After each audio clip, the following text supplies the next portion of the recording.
it's quite meaningless.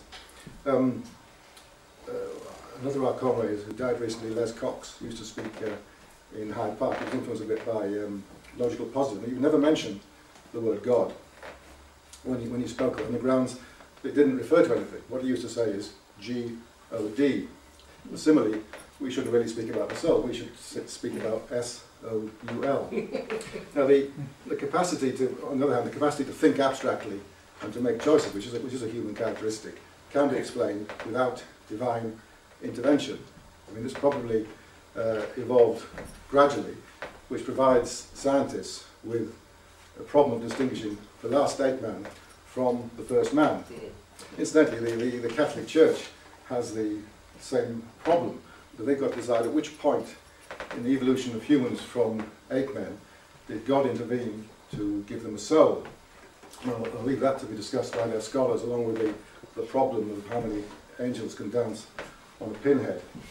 But let's move on now to the other end of the spectrum of Christianity, to the Jehovah's Witnesses, who don't think that humans have a soul, seeing this as something that the Catholics and other churches have borrowed from pagan philosophers, which in fact is the case.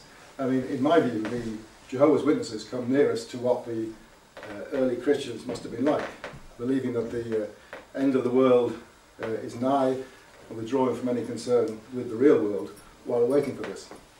I mean, the Jehovah's Witnesses are creationists, of course. This is the special issue that we've done on is there a creator? But they're not as fundamentalist as you might think.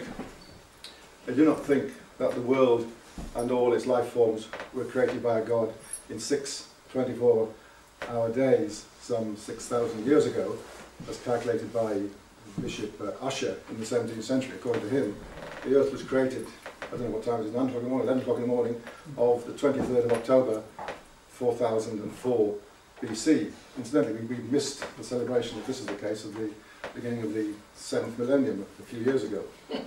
But the Jehovah's Witnesses do oppose the idea of the evolution of species. Their theory of the origin of species is not evolution through natural selection or any other way, but through creation, though not in 6 literal days.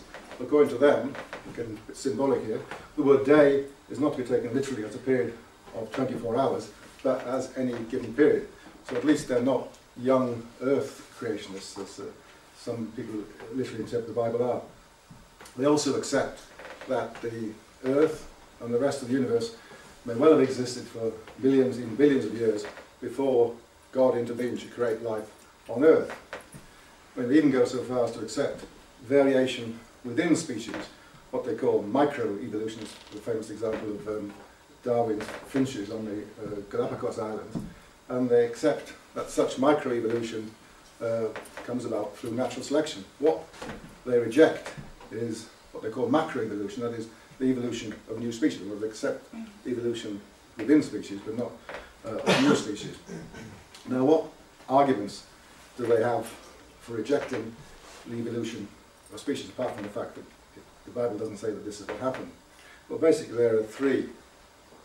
One, that the wonders and intricacies of nature could not have evolved by chance, and that are evidence of conscious design by an intelligent being. Secondly, that none of the various missing links between orders, genera and species which Darwin's theory posits have been found. And third, that the supporters of evolution have put forward theories which have been proved wrong, so that the latest version, which is the modern synthesis I mentioned earlier, too, is just a theory and not a fact. Okay, let's deal with these objections one by one. First, the argument about design. And when you meet a Jehovah's Witness, or rather, when a Jehovah's Witness meets you, one of their first questions is, who built your house? And you reply, some building workers. They come back, well, who built the universe? You reply, of course, no one. Now, what the Jehovah's Witnesses are doing here is arguing by analogy. Someone built the house, therefore someone built the universe. I mean, it's, of course, a logical fallacy, but it's, I suppose it's a sort of intuitive argument.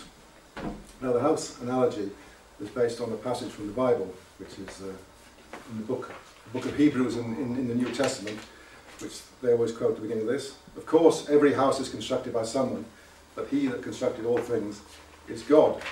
But a more famous example is that of the Reverend William Paley in 1802. He said that if you were walking along a beach and came across a watch, you would immediately know from its intricate structure that it had been made by someone.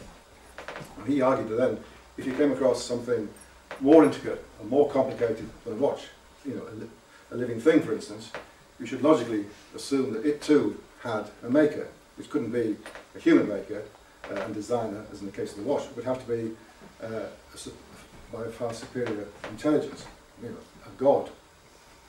Now, partisans of the theory of evolution through natural selection therefore have to face this argument by showing how complex life forms and features of life forms, such as the eye, could have evolved naturally without the intervention of a superior intelligence.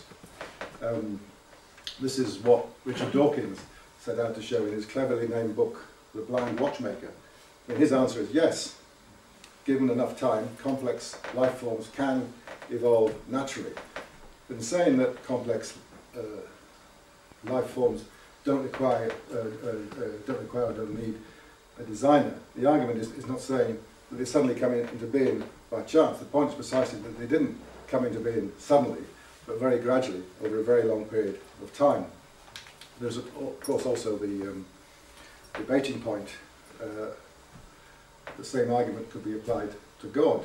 As a complicated entity too, we would have to deduce that he, she or it had a designer, a yet more complex one, and that its designer had a designer too, and so on and so on. I mean, as Laplace might have said, we don't have any need for this hypothesis. It's not helpful, it doesn't get anywhere. But the second Jehovah's objection is claim that the evidence of fossil fuels is not compelling enough to back up the claims of evolution. And why they ask have no missing links been found. Now here I think the Jehovah's Witnesses have made the same mistake. I said, you know, as Father Macausey said, I said I would avoid if I was a believer in a God.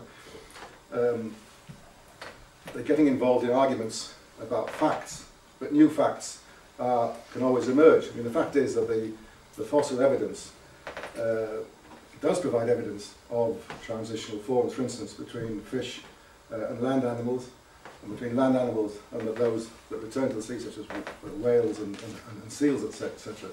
A recent article in the New Scientist on the 27th of February, in fact, this year, by Donald Prothero, who was a professor of geology at Occidental College and lecturer in geobiology at the California Institute of Technology, lists 10 such transitional forms. I mean, I won't mention them all, since some of them are fairly abstruse, but I mean, you know, I've mentioned a couple, the so-called fispians, which are fish that can survive out of water on land for a period of time.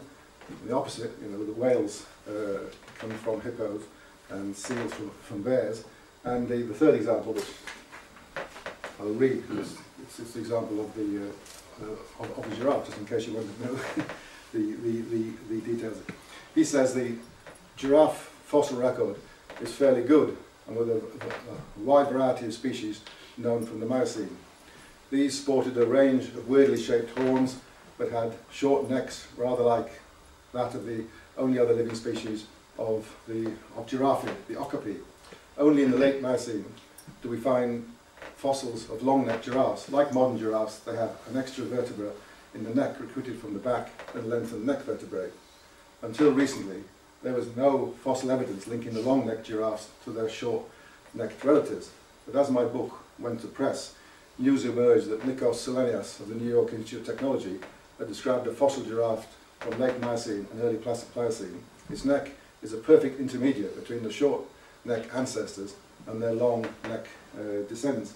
Incidentally, this was drawn to my attention by an article in this Catholic magazine, so that to say anyway, Prothero's conclusion is creationists simply have no answer to such irrefutable evidence. Examples such as these are conclusive proof that evolution has occurred